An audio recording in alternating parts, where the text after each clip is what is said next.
Donc bonjour à tous, bienvenue. Donc je reçois aujourd'hui Patrick Curtin, agriculteur, producteur de lait en Mayenne. Donc Patrick, je te donne la parole. Tu as deux ou trois thèmes à développer aujourd'hui. Ouais, salut Philippe, salut à tout le monde. Deux, trois thèmes, ouais, j'ai donc participé à des évaluations CSLE, donc c'était intéressant. Donc Bon, et alors, CSC, il faut que tu dises ce que c'est. pardon, contrat spécialisation lait, c'est-à-dire que ce sont des jeunes qui choisissent après, par exemple, un BTS ou même un bac pro, je pense que ça peut se faire aussi, de se spécialiser, de prendre cette formation-là, pardon, pour se spécialiser dans la production laitière. Donc, D'accord? ils vont aborder notamment tout ce qui est toute la vache laitière de A à Z, hein, que ce soit le sanitaire, l'alimentation, les systèmes fourragers, évidemment la partie économique, hein, quel système le plus rentable je puisse mettre en place, la partie investissement, puisque le moment de l'évaluation, pardon, les jeunes présentaient aussi toute la partie économique, donc c'était intéressant. Mhm. Donc voilà, donc bon. On est sorti un peu, j'avais participé à des évaluations à blanc de bac pro. Donc là, le bac pro, c'était une déception monumentale au vu du niveau des jeunes. Mhm. Parce que là, il y avait franchement aucune notion économique. Et du reste, je fais un peu le lien avec un ami là, du Cantal qui me disait que un jeune là, veut s'installer donc à côté de chez lui pour remplacer son oncle. Et sorti de bac pro, le jeune direct, non, non, bah, je vais faire un bâtiment neuf, double robot, machin. Heureusement qu'il y a encore des banquiers qui ont la tête sur les épaules. Ils ont stoppé le jeune en disant non, on te finance pas. Et puis l'autre, il est en train de crier, ah ben les banques ne veulent pas nous accompagner. Bon, à un moment donné, il faut rester un peu, voilà, les pieds sur terre. C'est la parenthèse. Donc là, dans ces jeunes-là, c'était intéressant aussi parce qu'ils présentaient l'exploitation sur laquelle ils avaient donc passé un an. Et il y a quand même deux exemples qui m'ont vraiment marqué. Notamment une exploitation où le jeune, était dans un GAEC où il y avait apparemment quatre robots de traite dans un bâtiment avec 250 vaches. Et les 250 vaches, il manquait 80 places pour qu'elles se couchent. Donc tout le monde comprendra que il y a quelque chose qui va pas.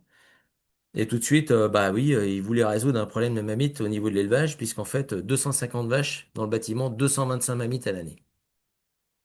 Alors quand on voit ou quand on entend ce genre de choses, on se dit c'est pas possible. Eh bien si, ça existe. Donc voilà, une fois de plus, donc on a voulu intensifier, trouver de la rentabilité à tout prix. Donc on a saucissonné les vaches dans le bâtiment. Donc une ferme dans un secteur où les vaches peuvent aller dehors, hein, donc mais bon, comme il faut intensifier, et puis que c'est soi-disant la seule porte de sortie pour trouver de la rentabilité. Ils ont monté les vaches jusqu'à 250 vaches dans le même bâtiment, en oubliant de mettre 80 lits pour les vaches, quoi. Donc les vaches fourbures, Panaris, Mamite, etc. Alimentés en bon français comme des porcs, hein, puisque les vaches la diarrhée en permanence. Hein. J'ai dit aux jeunes que ça se passe comment au niveau alimentation. Bah, on a des problèmes d'acidose. Bah, je dis, oui, ils m'expliquent la ration. Bah, je dis, bah oui, c'est normal. Hein. Donc voilà.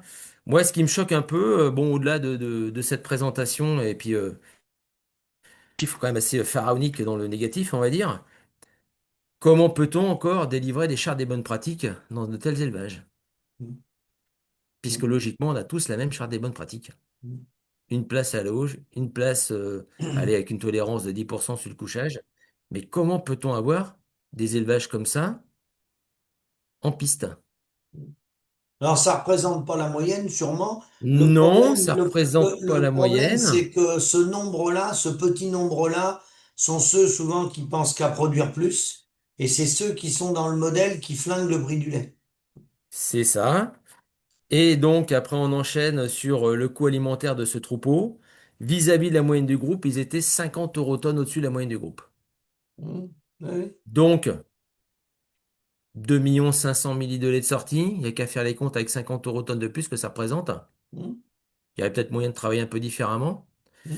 Mais je vais faire le lien avec le deuxième exemple d'élevage. Deuxième élevage, donc autre élève. Donc deuxième élevage, on vend la patate chaude aux jeunes. Il y a 120 vaches dans l'exploitation avec deux robots. Donc il faut mettre un troisième robot pour gérer les investissements parce qu'évidemment ça coûte du fric. Il manque 50 places à l'auge, c'est pas grave. Les vaches, elles sont toujours en mouvement. Donc, dans le premier comme dans le deuxième exemple, ceux qui vendent les robots ont vendu la patate chaude où en fait les vaches, elles sont toujours en mouvement. Mhm. Hein, c'est comme si on a plusieurs dans une chambre, on fait les 3-8 pour dormir dans le même plumard. Donc, donc tu t'aperçois que tout ce système qu'on met en place en campagne de robotisation, on se fout de l'animal, Mhm. on se fout de l'éleveur, puisqu'on lui donne des conseils de merde en bon français, Mhm. et on se fout des chartes des bonnes pratiques qui ont été faites quand même et réalisées entre les laiteries et les éleveurs. Et on amène à des systèmes où on veut faire croire à des jeunes que non, non, c'est pas grave, tout va bien se passer. On va surcharger le bâtiment. Si les vaches, elles ont pas assez de place à l'auge, mais t'inquiète pas, elles vont se débrouiller, etc., etc. Et on conduit à des choses comme on voit, bah, donc bâtiment surchargé, mamite, problèmes sanitaires, etc.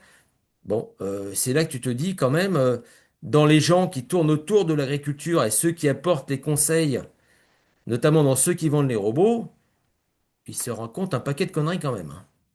Alors, à Et donc, contrario, moi j'ai des éleveurs qui, si l'éleveur, c'est lui qui est le patron chez lui, normalement, à contrario, logiquement, j'ai des gars qui ont des robots de traite, moi avec 55-60 vaches, un oui, robot, et que c'est bien conduit et il y a un confort d'animaux extraordinaire.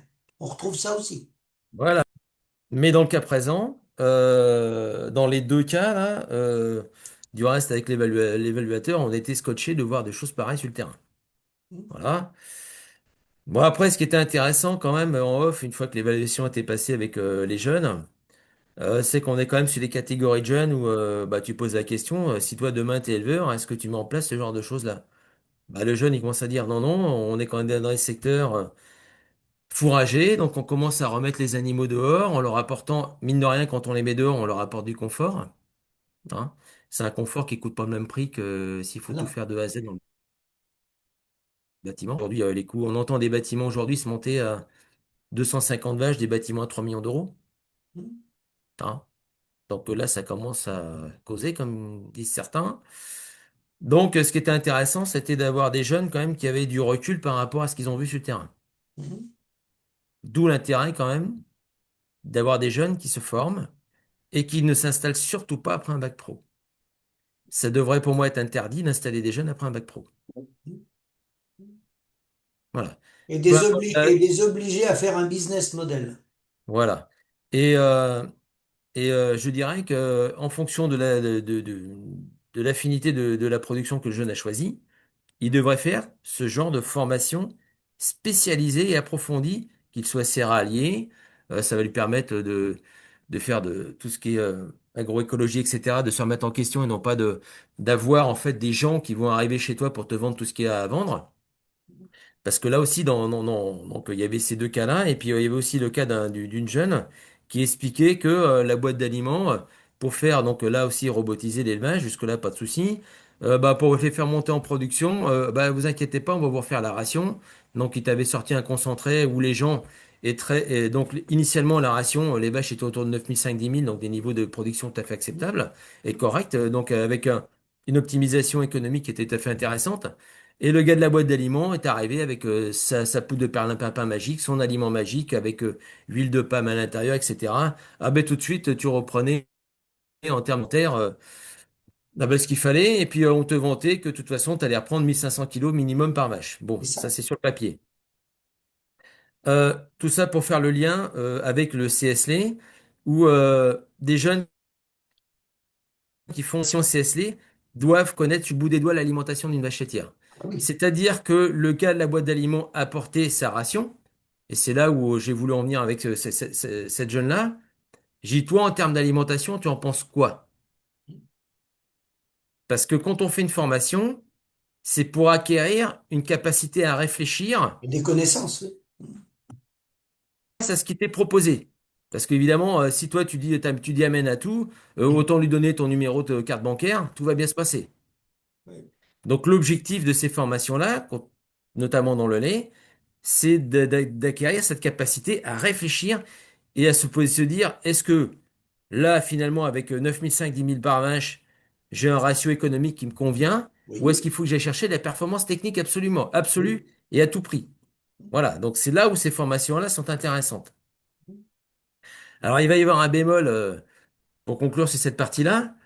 Le dernier jeune qui donc est évalué, donc voilà, on est très intéressant ce jeune aussi.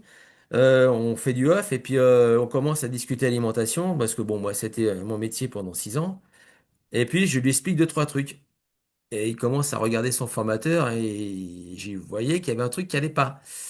Il regarde son formateur, il dit mais on n'a pas vu ça. Le formateur, si on a vu ça. Le jeune il dit on n'a pas vu ça. Ça dure à 3 4 fois et puis le formateur a fini par dire oui oui c'est vrai. La formation que nous devions avoir sur l'alimentation n'a pas eu lieu. Alors bon, j'ai dit au formateur avec qui on a passé une super après-midi, j'ai dit, écoutez les gars, moi je comprends pas quelque chose là. J'ai dit, on a un jeune et le jeune me dit, moi je cherchais des choses que tu viens de m'expliquer que je n'ai pas trouvées. Donc, il y a aussi un bémol dans les formations où malheureusement, dans le cas présent, les jeunes, et c'est ce que j'ai dit au formateur, bah, je suis désolé, tous les jeunes que j'ai vus passer, alors autant ils ont une capacité à analyser les choses, autant ils n'ont absolument pas la capacité à faire un rationnement sur un troupeau laitier, puisqu'ils n'ont pas les notions. Et malheureusement, on l'a vu avec ce jeune-là qui a dit, bah non, tout ce que tu viens de m'expliquer, je ne l'ai pas vu pendant la formation. Et des choses basiques, hein. On n'est pas rentré dans les grands calculs. Donc, tout ça pour dire que le jeune, il m'a dit, moi j'ai perdu 1 an pour rien, j'étais venu chercher une indépendance de réflexion en termes d'alimentation que je n'ai pas trouvée, puisqu'elle n'a pas eu lieu dans la formation, cette discussion. Voilà. Donc le formateur, il a fait son mea culpa. J'en ai discuté avec son collègue qui me dit, tu sais, on reçoit des programmes du ministère. Tout est fait pour rendre les jeunes dépendants de ceux qui entourent l'exploitation. J'ai dit, OK, très bien. Et l'agro-industrie, quoi. J'ai dit, tu as analysé le programme. Ouais, j'ai dit, tu as analysé le programme en ressortant les lacunes. J'ai dit, par contre, j'ai dit, vous, en tant que formateur, les gars, euh, bah, vous devez être le fusible du manquement de ce Ah qui oui, provient du ministère. ah Parce oui. que si personne n'est capable de donner les bonnes indications, les informations dont les jeunes ont besoin, parce qu'une fois de plus, avec ce dernier jeune, on a encore rediscuté pendant 15 20 minutes, il était vraiment déçu de sa formation, alors qu'il venait chercher quelque chose, parce que tu as des jeunes qui veulent absolument rien savoir parce qu'ils savent tout d'avance.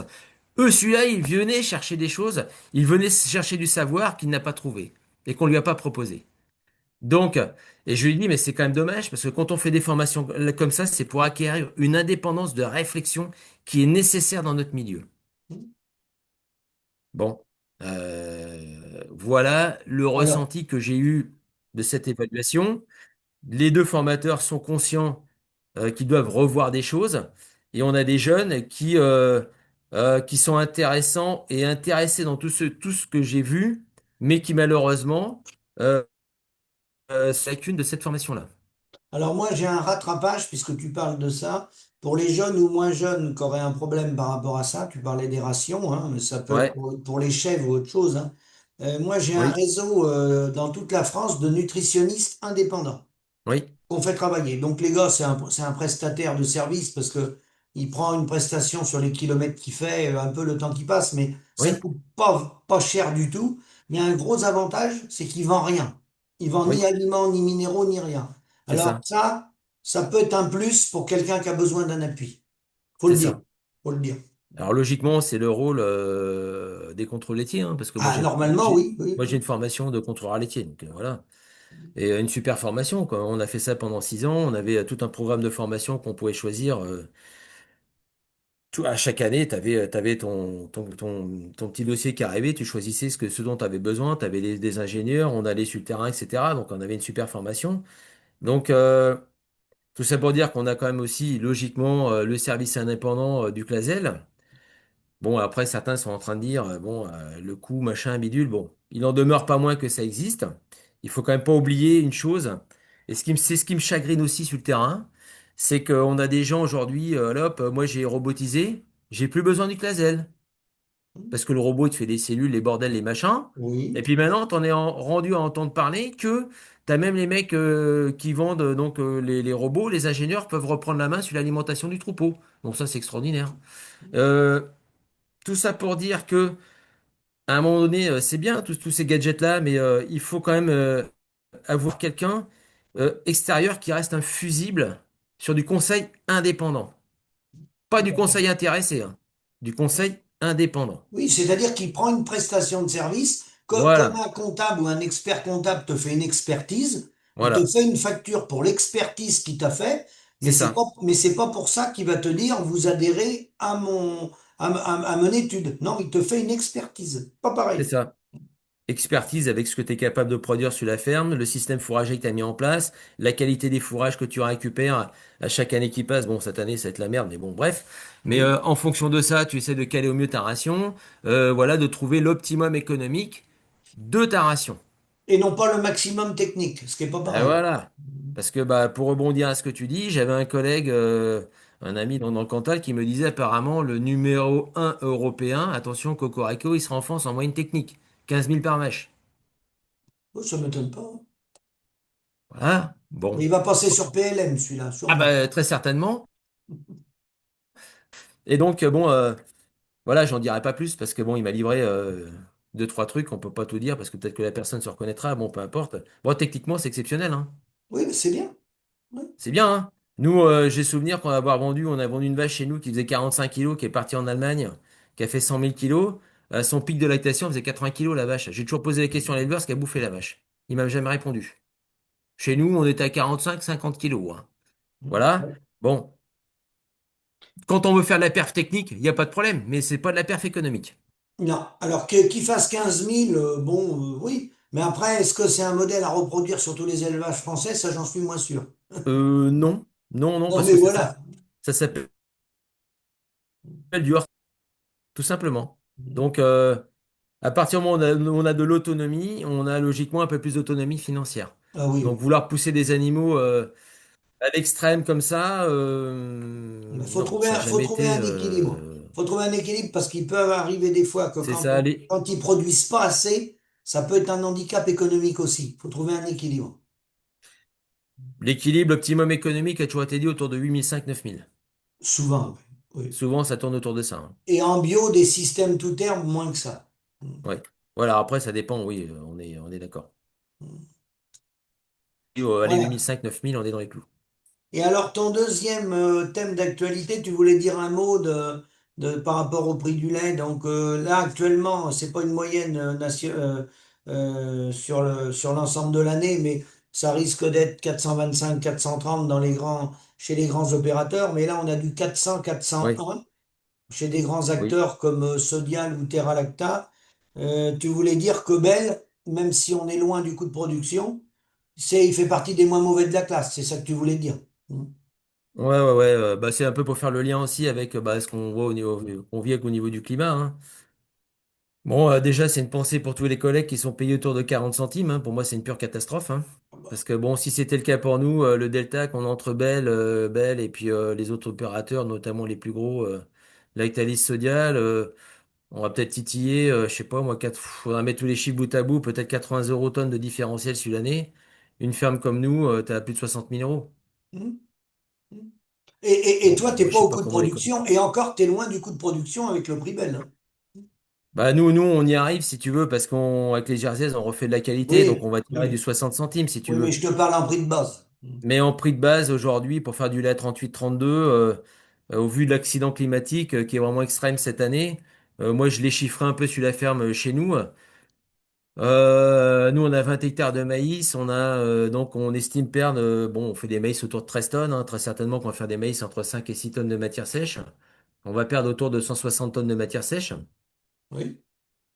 Bon, on l'a compensé théoriquement avec des contrats pulp humide. J'espère que les contrats, bah, ils seront livrés parce que bon, quand on voit le merdier que c'est, Mm. hein, voilà, faut dire les choses comme elles sont. Faut déjà 30 000 balles pour compenser ça. Donc, j'avais une personne au téléphone hier qui me disait, la tonne de matière sèche brute rendue sur les fermes, c'est minimum 85 euros tonne. Donc, tu es à plus de 200 sur la tonne de matière sèche Mm. pour celui qui veut compenser la perte, voilà. Alors après, le retour des assurances, on le connaît, hein, quand tu as au niveau du maïs, par exemple, tu vas avoir ta franchise de 20% de mémoire, c'est ça? Mm. Mm. 20% et puis après, ils vont te refiler 100 balles de la tonne de matière sèche. Bon, bah écoutez, les copains, il en faut le double pour en acheter une. Donc, qui est-ce qui va mettre la main à la poche? Mm. Voilà. Bon, pour nous, après, les prairies, j'estime 1,5 tonnes de matière sèche, 120 hectares, on perd autour de 180 à 200 tonnes. Bon, on avait déjà acheté du foin au printemps, 6 000 balles. Oui. On a acheté de la luzerne, hein, 130 tonnes, 2 000 balles. Je fais le coût total pour 2026. On est autour de 70 000 euros. Ah oui.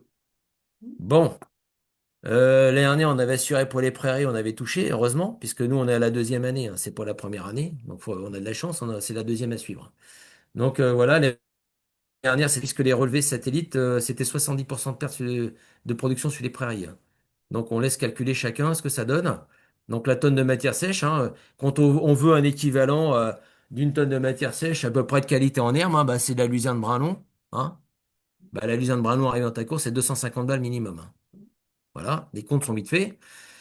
Bon, si on tape sur un retour assurance de cette année de 40 000 euros, ça nous fait un 28 000 net de notre poche, 28 à 30 000. Net, oui. C'est avec l'assurance. Ouais, mais T'as pas, attention, t'as pas pris en malheureusement, compte, t'as pas pris en compte les pertes sur les animaux, la fécondité, tout ça, tu auras forcément des pertes. alors ça c'est encore un autre problème.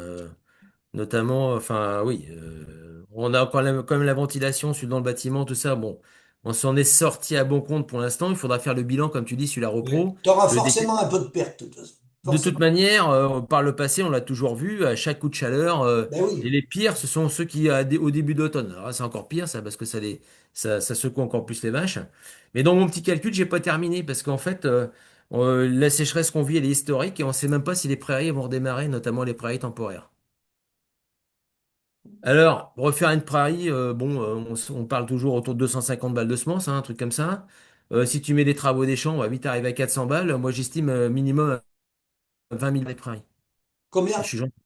20 000 euros, hein, histoire de retaper quelques prairies quand même. Et encore, je fais grâce de plein de choses.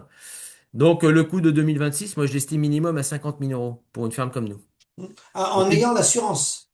ah oui! Donc, à ça, j'ai pas rajouté que les céréales en terre légère ont pris une baffe déjà au mois d'avril parce qu'on a eu le premier coup de sec. Donc, Oui. les terres un peu superficielles, eh ben, elles ont pas trop apprécié. Enfin, le céréal n'a pas trop apprécié. Donc, on peut arrondir le tout minimum à 60 000 euros. Bon, si je reste sur la partie laitière, nous, on produit 750 000 à l'année, ça représente 70 euros tonnes. Voilà. Alors, la question, c'est de savoir, est-ce qu'on attend Jésus en personne, à savoir Monsieur Rousseau et ses milliards d'aides dont il a besoin pour sauver l'agriculture française? Mais sauver quoi? Sauver qu'elle fonctionne encore pour payer des factures? De toute façon, c'est ça. C'est ça en fait, hein. Donc il revient, alors, comme par hasard, avant on ne parlait pas de milliards. Euh, on parlait pour sauver la rémunération du travail. Oui. Ça, Oui. ça, rien à foutre. Donc là, évidemment, au vu de tout ce que j'ai décrit, si on n'achète pas de nourriture, qu'est-ce qui se passe? Faut vendre des vaches. On décapitalise, on est bien d'accord? Quand bien même, faut que les vaches elles partent, parce que là, vu la queue leu qu'il y a aux abattoirs, c'est un truc de fou. Donc, ça veut dire décapitaliser. Ça veut dire, si on décapitalise, on fait plus 750 millilitres de lait. Non. Bon, si tu décapitalises de 20%, on peut descendre de 150 millilitres de lait. Oui. Toi Bon, comme alors les autres. si on descend de 150 millilitres de lait, et si tous les collègues descendent de 150, 200 à 300 millilitres de lait, Oui. est-ce que ça va bien se passer au niveau de la production et de la souveraineté alimentaire du pays? Ça va être compliqué. Je pense que tout le monde va se battre pour le même fromage ou le même bout de viande. Donc on peut très bien se retrouver dans la situation des émeutes de la faim. En étant un peu extrémiste, mais malheureusement, c'est la réalité. Ou alors, évidemment, on attend le Saint-Père Rousseau qui va donc, soi-disant, aller chercher des milliards pour aider les agriculteurs à acheter, surtout à nourrir les vaches, mais pas à nourrir l'agriculteur, qu'on soit bien d'accord. On est d'accord? Donc, l'objectif, en même temps, l'idée n'est pas mauvaise, faut sauver les troupeaux. Si on sauve les troupeaux, on va sauver l'agriculteur, on va sauver une partie du revenu. Oui. Là-dessus, on est d'accord. Quand bien même, on va sauver que l'année 2026. Oui. On va pas résoudre le problème. Non. Est-ce que j'ai écouté Jean Jouzel, si je me trompe pas, dans les premiers qui ont alerté sur le changement climatique, ils avaient donné une date d'arrivée de ces événements un peu exceptionnels de température, plutôt 2040-2050. Alors tout le monde se disait, oh, putain, on est en 2025, et ça laisse 25 ans, les gars, on va pas s'affoler. Merde, pas de bol. 25 ans d'avance. Qu'est-ce qu'on fait maintenant? Et puis maintenant, t'entends parler que la norme, ça pourrait être une année sur deux. Oui, bien sûr. Merde. Hein. Oui. Eh bien, on fait comment, les gars? Donc, une année sur deux, il va falloir, je dis une bêtise, là, une ferme comme nous, 50 000 euros, je laisse le soin à chacun de calculer. Ouais, je sais plus, il y a au minimum 2500, 3000 fermes en Mayenne. Moi, Mhm. je tablais minimum sur un département comme la Mayenne, plus de 100 millions d'euros de pertes. Ah oui, oui, oui, oui. Eh ben maintenant, chacun prend sa calculatrice. Oui, mhm, On a... Donc les milliards, il peut aller les chercher, les milliards, hein, oui. Alors pour justement, compenser uniquement en 2026, qu'on soit bien d'accord. justement, c'était l'appel de ma vidéo que j'ai fait hier. Certains ont peut-être pas compris. Comme lui, je savais qu'il allait se positionner, Rousseau, et voilà. Et donc la vidéo de hier, et en ironie, j'ai répondu à quelqu'un tout à l'heure sur les réseaux, parce qu'on voit ça sur les réseaux, sécheresse, sécheresse, catastrophe, comment je vais nourrir mes animaux, etc., etc. Et cetera. Et moi, j'ai répondu en Oui, ironie, pour essayer de faire comprendre les gens, j'ai répondu sur un réseau. Heureusement, on a tous 18 mois d'avance sous les matelas de cachet de trésorerie. C'est une ironie, mais c'était pour les faire réfléchir. ah oui, Hein? Voilà. Et la deuxième ah chose, oui, oui, c'est la vidéo que moi j'ai fait hier, où effectivement l'État, de toute façon, va intervenir, ça c'est sûr. Il va y avoir un plan important qui oui, va être mis. C'est pour régler une petite partie du problème de 2026. C'est pour que les gens hum, remettent en culture à la fin de l'année. C'est pour que les gens gardent oui, pas les troupeaux, gardent les troupeaux, pardon, hum, allaitants, hum, laitiers, chèvres, etc. C'est pour hum, continuer l'activité.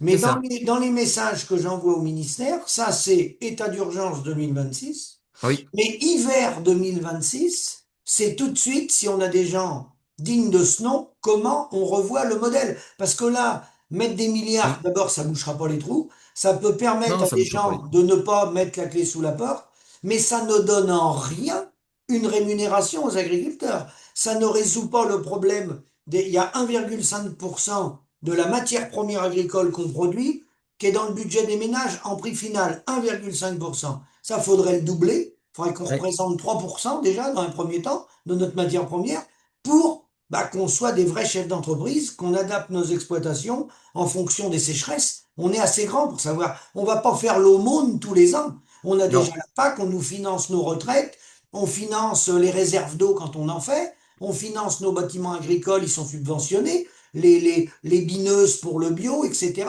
Tout est financé. Alors, chaque année, on va les faire les mendiants. Ah non, faut revoir le modèle. Là, il y a un cas d'urgence, ils vont pas revoir le modèle maintenant. On est en plein été, c'est la rentrée. Mais cet hiver, s'il y a des gens dignes de ce nom, on remet tout, on repart d'une feuille blanche et on dit, bon, bah voilà, voilà le tableau. hum. On va pas se réunir tous les ans pour dire faut 3, 4 milliards, hein. Il faut trouver une solution durable. Non, C'est tout. non, non, puis de toute façon, enfin, une fois de plus, ça ne résout pas Donc le ça veut problème. dire que tu peux pas vendre un litre de lait à 45 ou 50 centimes. Mais non, Si tu veux mettre un modèle durable, ce prix-là, ça passera pas. exactement.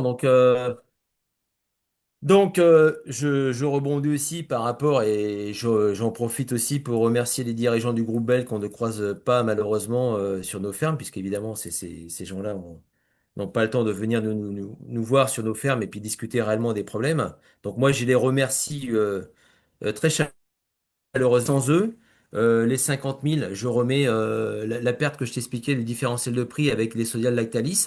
On passe la barre des 100 000 euros dans une année, hein. Oui, Alors, ouais, enfin, je veux dire, on a 50 balais, on sait compter. Euh, Ce merdier-là, on peut pas le tenir des années. non, non, Qu'on m'explique. non, Alors, pour rebondir à ce que tu disais aussi, si on nous dit qu'une année sur deux, on a ce genre de crash météo, oui, ça veut dire que là, globalement, bon, j'ai plus les chiffres en tête, mais il nous manque 300, alors attends, 160 plus 8 et 6, 14, 340 tonnes de matière sèche. oui, On fait 27 hectares de culture sur notre ferme. Il y en a, je sais plus, 13, 14 de blé, et puis le restant, c'était des mélos qu'on moissonne pour les vaches. Alors tu te dis, bon, au niveau fourrage, on peut plus fonctionner. Il faut que ces 27 hectares ou 30 hectares, on les remette dans la surface fourragère. T'es d'accord avec moi? Si on fait des trucs, donc on va pas partir sur des maïs parce que vu la gueule des maïs cette année, c'est même pas la peine. On se dit, on va partir sur des mélos avec lequel tu vas associer un trèfle violet qui éventuellement après ton ensilage de mélos, tu peux refaire si elle a flotte un enrubanage de protéagineux. oui, des mélanges Voilà, Suisse, des choses comme ça. voilà. Bon, tu te dis, si j'arrive à tirer 7 tonnes de matière sèche sur ces 30 hectares, ça fait 210 tonnes. Mais on a dit qu'il nous manquait 340 tonnes pour fonctionner. Bon, il y a encore 140 tonnes qui nous manquent. Ça veut Oui, dire que la même ferme aujourd'hui n'est plus capable de produire les céréales qu'on autoconsommait pour les vaches non, et n'est plus capable de produire l'intégralité des fourrages de la ferme nécessaires au fonctionnement qu'on avait sur la ferme. Hmm, Alors ça veut dire quoi? Ça veut dire qu'il faut agrandir la ferme, il faut aller rechercher des hectares. hmm. On va se mettre en compétition face à qui? Face aux méthaniseurs? Oui. Ou Je ça veut dire discute que, avec... ou alors ça, ou ça veut dire qu'il faut diminuer la production, avoir Alors, des plus petites fermes familiales et revoir la chaîne de valeur et augmenter les prix des produits.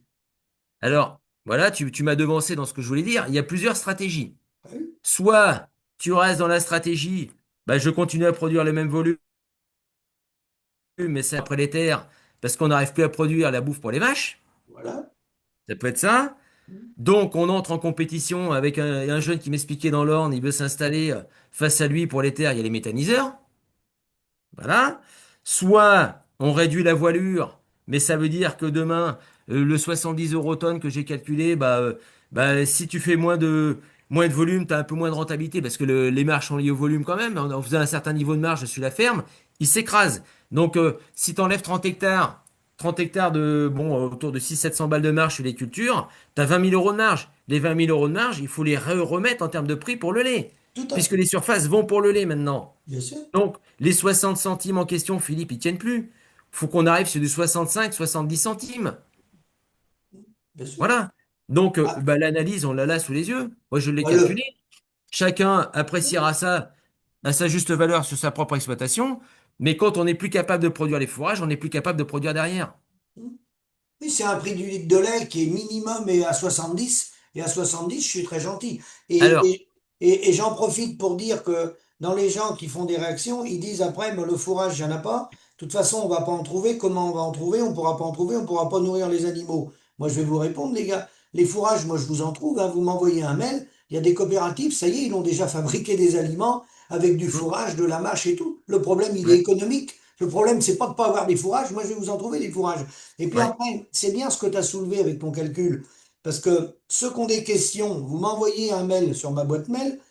Le problème fiscal, c'est là que les gens qui sont pas informés, qui n'ont pas fait l'optimisation fiscale, qui se sont fait avoir par les experts comptables, là, on est en plein dedans. Regarde, ils trouvent des bénéfices d'entreprise qui sont imposés à la MSA, voire payer des impôts, hein, et au lieu d'être imposés comme on est là, on doit faire des stocks de réserves de trésorerie pour assurer les années. Là, le gars qui n'a pas fait attention, si son centre comptable l'a pas préservé, hein, eh ben, le gars, il n'a pas de trésorerie parce que l'argent à part à la MSA et aux impôts, hein, où il fait faire des DEP que ça sert à rien, faut les réintégrer, hein, et là, il se retrouve avec la sécheresse. Son argent, elle est partie à la MSA et aux impôts ou dans la DEP et il peut pas nourrir ses bêtes. Alors ça, il y a des Hum. solutions à ça, il y a des solutions pour améliorer la situation, mais le top du top, et ça c'est pour cet hiver, après la crise, c'est de revoir le modèle fiscal français. Parce Ah, que mais le oui. modèle fiscal, il n'est pas du tout adapté aux petites et aux moyennes entreprises et aux agriculteurs. Ça peut pas durer, ça. De toute manière, enfin, il y a une somme infinie de choses à revoir en Ah, agriculture. c'est énorme. On n'arrête pas de nous bassicoter avec la souveraineté alimentaire, mais comment voulez-vous que nous fassions la souveraineté alimentaire avec ce que tu viens de décrire, avec, je sais pas si il y a le soleil derrière moi, tout est cramé, euh, avec un manque de rémunération du travail. Comment peut-on embarquer des jeunes dans un tel bordel? Hein? Moi, je plains ouvertement les jeunes qui se sont 1, 2, 3, 4, 5 ans. Nous, on a 50 balais. Même si on grogne, même si les jours on en a marre, on a un peu de trésorerie, on va réussir à avancer, mais on pourra pas tenir comme ça jusqu'à la fin de notre carrière. Il faut être à peu près sérieux. Donc, on embarque des jeunes encore dans des modèles agricoles, pour moi, qui sont refaire l'intensification. Pour faire l'intensification, alors, on l'a fait avec les engrais, on l'a fait avec la chimie, ok? En partant du principe que l'eau et la chaleur n'étaient pas des facteurs limitants, puis qu'on avait toute la mécanisation, puis tout le bordel pour le faire. Pas de bol. Aujourd'hui, on a l'eau, les engrais, mais on n'a plus la flotte. On a les engrais, la chimie, mais on n'a plus la flotte. Bon. Alors, est-ce que ce modèle-là est viable dans le temps? La réponse, elle est non. C'est comme la méthanier. Et là, bon, il y a des collègues qui vont certainement pas être contents, mais enfin, c'est pas grave. Quand on a des collègues qui sont en manche avec des méthaniseurs, ou les mecs qui sont en double culture sur les terres, où la première culture, elle va pour nourrir le méthaniseur et non nourrir le troupeau, et que la deuxième culture, on l'a fait pour nourrir les vaches, et qu'il ne va pas y avoir assez de nourriture pour le troupeau, ces gens-là vont se retrouver aux achats pour soigner leur troupeau. Bon, Alors après, est-ce qu'on peut les juger? Je dirais oui et non, puisque la machine de guerre, tu la connais Oui et bien, toi, non, bah Philippe? oui, oui et non. Oui et non, parce qu'en fait, tout ça, c'est des conséquences comme les panneaux solaires, les éoliennes, C'est ça, ou les doubles actifs, hein, les travailleurs. Moi, j'ai c'est un gars ça. qui m'a appelé avant-hier, en Hollande, sa femme elle suit l'élevage le matin, lui, il va travailler à l'extérieur, et c'est l'inverse l'après-midi. Elle a fait un mi-temps l'après-midi, c'est lui qui surveille le troupeau, ils font 1,3 million. Bon, si c'est ça l'avenir, Ouais. c'est pas mieux qu'un méthaniseur. Donc les gens, Ah bah non, non. ils ont été chercher des leviers, c'est la conséquence de la non-reconnaissance de notre métier. C'est tout. C'est ça, c'est la conséquence de l'absence de prix. Et tu l'avais clairement dit, toi, Philippe, hein, avec Xavier Belin qui avait lancé la machine de guerre, que les Allemands avaient lancé la méthanisation. Bien sûr. Et il y a eu En des émissions, 2013.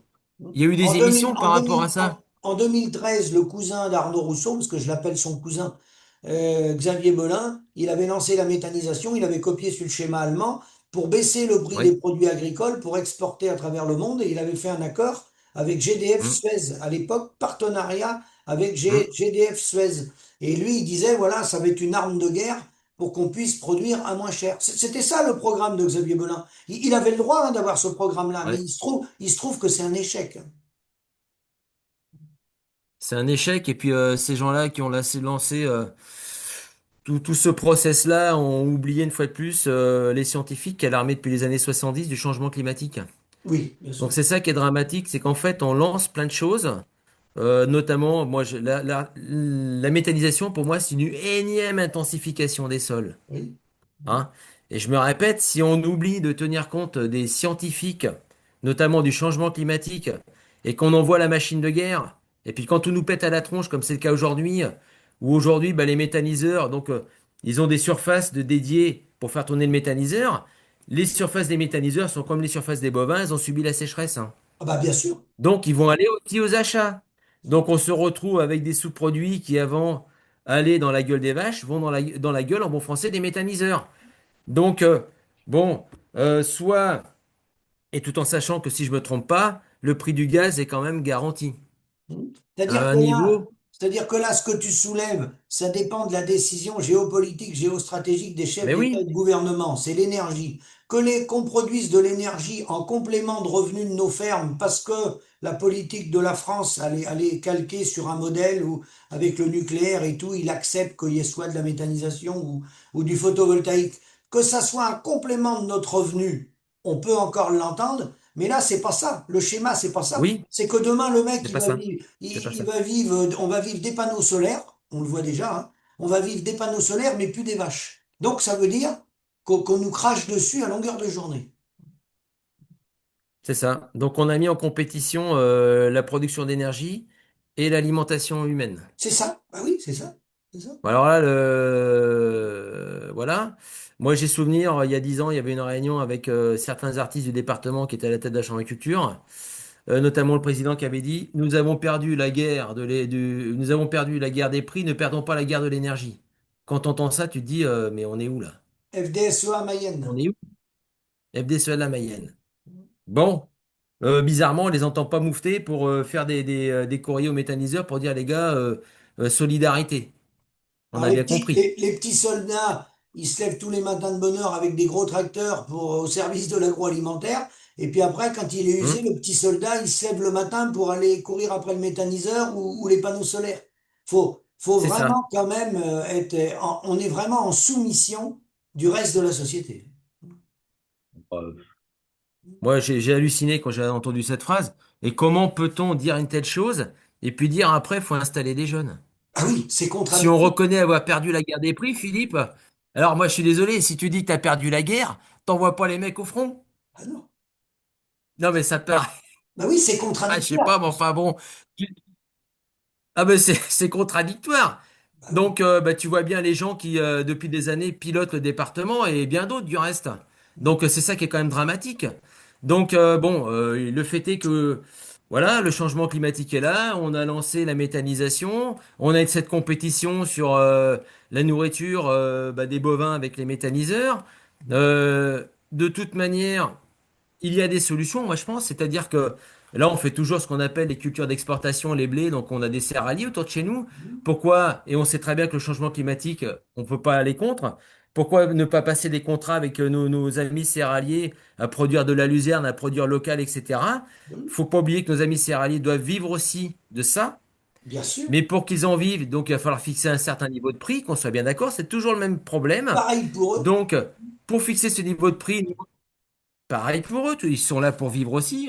On n'est pas là pour mettre en compétition les céréaliers et quand bien même à la limite la méthanisation. Mais, euh, mais aujourd'hui, on est quand même en compétition avec la méthanisation, puisque bon, ils sont quand même alimentés à grand renfort de subventions pour fixer le prix.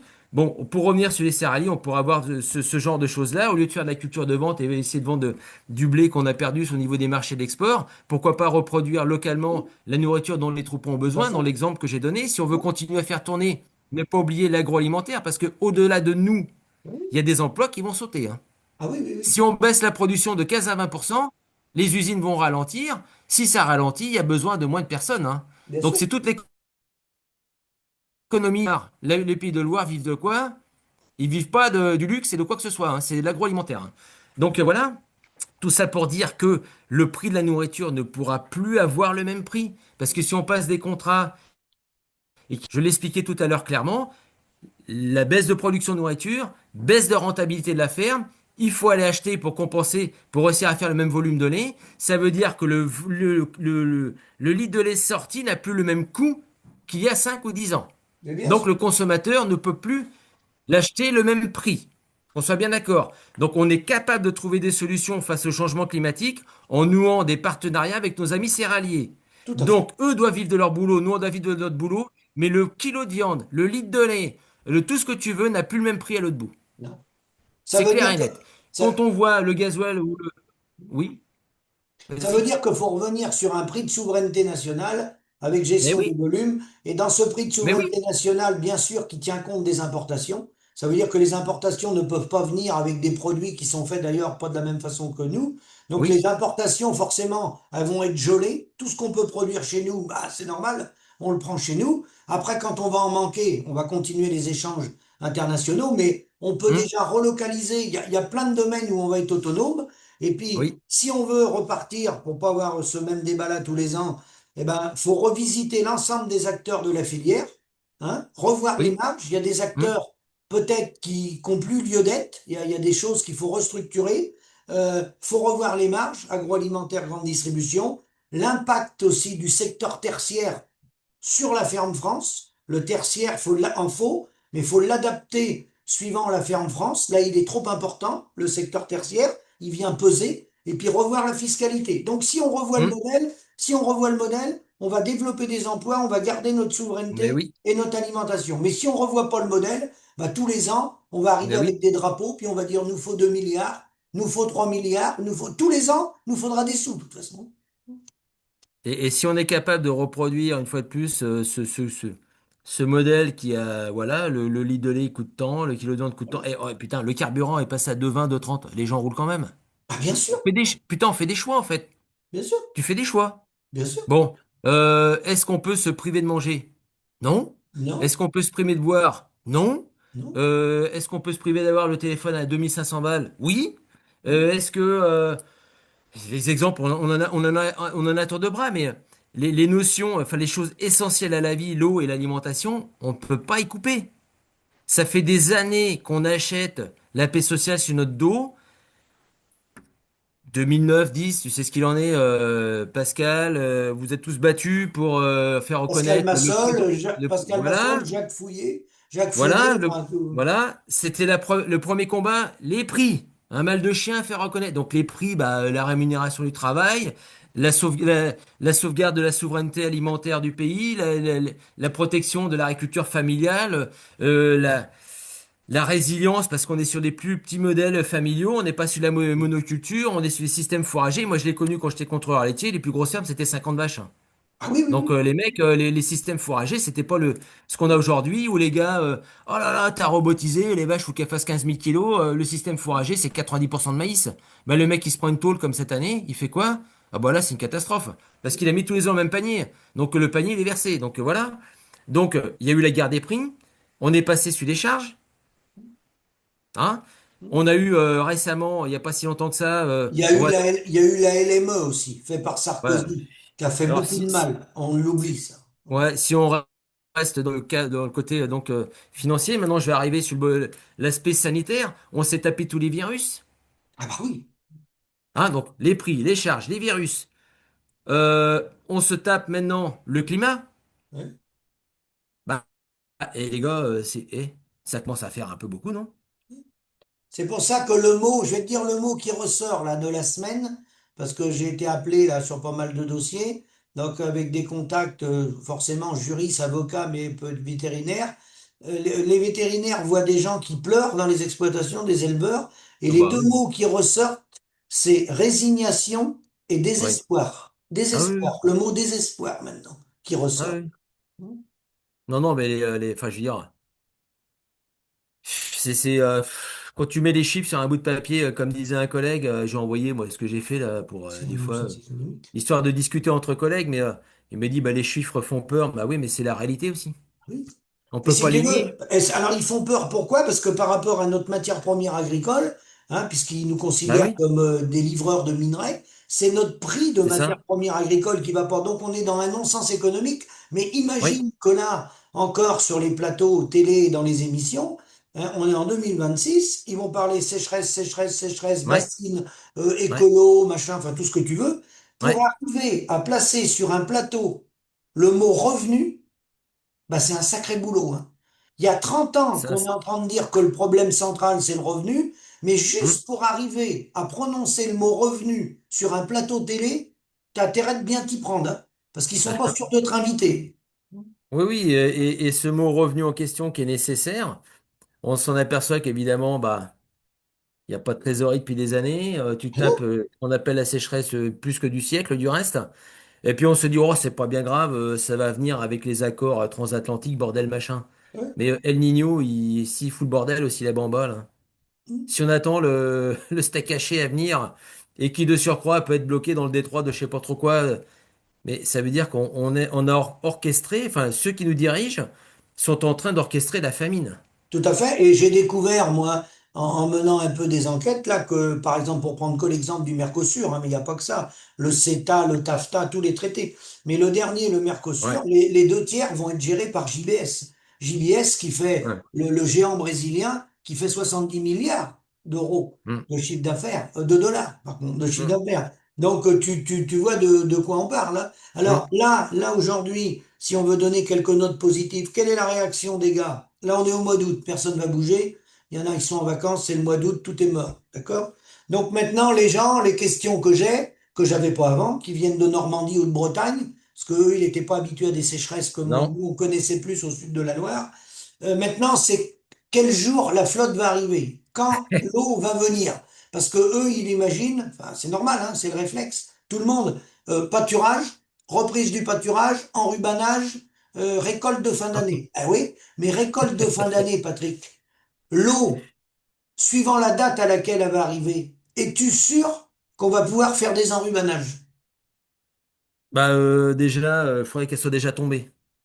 Ah, Parce qu'on est au 10 août là. si elle vient en septembre, ça passe encore, tu peux enrubaner jusqu'au mois de décembre.